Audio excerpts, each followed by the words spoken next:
You ever catch yourself replaying the same scenario in your head over and over again? Running through every possible outcome, analyzing conversations from days ago, creating backup plans for decisions you haven't even made yet? That's not deep thinking. That's mental self-destruction disguised as preparation. That's overthinking, and it's not helping you, it's tricking you. Let's get one thing straight. Overthinking feels productive. It feels like you're being responsible. Like if you just think it through one more time, you'll finally feel safe, certain, and in control. But here's the truth. Overthinking is anxiety avoidance, not problem solving. It's your brain trying to control the uncontrollable. It's fear in disguise. When you overthink, your brain activates something called the default mode network, your internal chatter loop. It's the part that replays everything, imagines what-if scenarios, and tries to outsmart discomfort. But when it runs wild, it becomes a trap. You're not gaining clarity, you're running in circles. Overthinking also messes with your working memory, your brain's short-term processing system. When that gets overloaded, your ability to focus, make decisions, and regulate emotions breaks down. Suddenly, even small choices feel massive. You freeze, and the more you try to think your way out, the deeper you dig. Why? Because your brain mistakes thinking for action. So instead of moving forward, you sit in a loop, drained, anxious, and still unsure. This isn't just overanalyzing, this is your mind trying to keep you safe from risk, rejection, regret. It creates the illusion of control by replaying every angle, every scenario, every outcome. You don't overthink because you're weak. You overthink because you care. You want to get it right. You don't want to mess up. You're trying to protect your future self from discomfort. But in the process, you make your present self miserable. And it's usually not even about the decision, it's about what that decision means.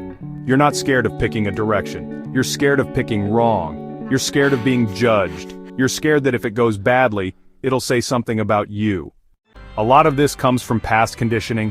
Maybe you were punished for getting things wrong. Maybe you had to be perfect to be praised.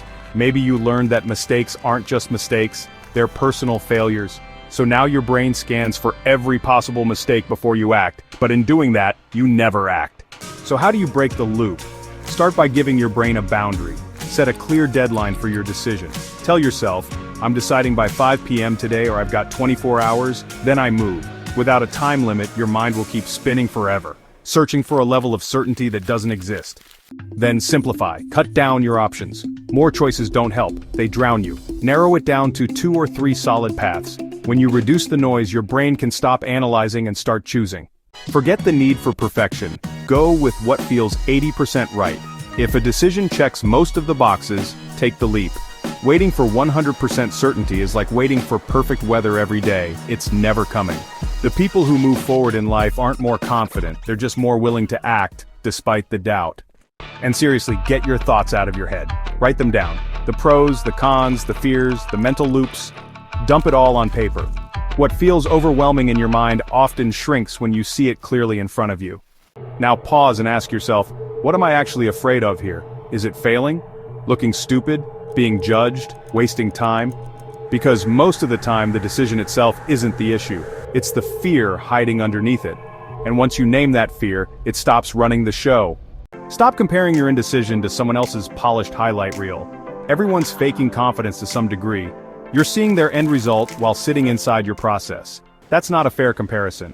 Shift your focus from outcome to action. Instead of obsessing over what if it doesn't work, ask yourself, what's the next small step I can take right now? Overthinking lives in the future. Progress lives in the present. And finally, give yourself permission to move forward without being perfect. Let good enough be enough. You can always adjust later, but only if you start. You can't think your way into complete safety, but you can overthink your way into exhaustion and paralysis. Your brain wants comfort, but growth requires movement. So if you're stuck in your head right now, choose something. Even if it's small, even if it's not ideal, just choose, act, move. That's how you break the loop. And if this hit you where it hurts in a good way, like the video. Drop your biggest overthinking trap in the comments. And subscribe if you're ready to stop thinking yourself into stress and start moving toward clarity. You've got this. Now get out of your head and into your life.